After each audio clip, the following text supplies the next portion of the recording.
Can steel and aluminum be welded together? Welding projects typically involve the fusing of similar metals. Have you ever asked yourself if steel and aluminum can be welded together?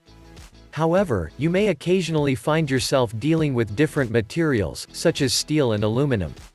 With different melting points, porosity, and other characteristics, you may wonder if you can effectively weld these materials together. So, can steel and aluminum be welded together?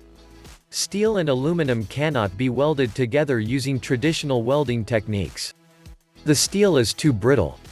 However, there are several workarounds for fusing dissimilar metals. Using bimetallic transitions or applying a special coating may provide satisfactory results. Each metal comes with distinct characteristics that influence the welding process. If you try to weld aluminum and steel, you'll end up melting the aluminum before the steel reaches its melting point. To avoid creating globs of melted steel, I searched for suitable techniques. Why can't steel and aluminum fuse? Steel and aluminum have very different metallurgic properties and melting points. Steel is a dense, resilient material while aluminum is malleable, making it easy to bend and shape. When you weld similar metals together, they need to reach their melting temperature. The welding arc heats the metals until they start to melt together. As the metals cool, they remain fused. This is difficult to achieve when the metals melt at different temperatures. As the denser material, steel has a higher melting point. It needs to reach about 2,500 degrees Fahrenheit before it begins to melt. Aluminum is softer and melts at about 1,200 degrees Fahrenheit. Can you bond aluminum to steel? Depending on the sizes and shapes of the workpieces, applying an epoxy may work. However, you need a large surface area to apply the bonding agent.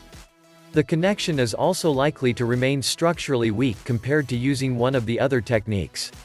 When bonding aluminum to steel, the surface of both materials needs to be roughed up to improve the bond. The epoxy should also suit your application.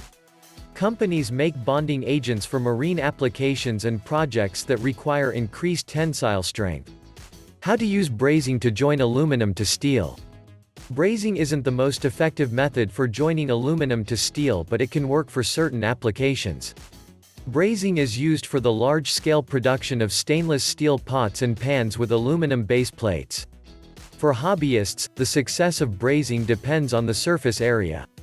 Using a two-stage brazing method may allow you to join aluminum and steel when working with a large surface area.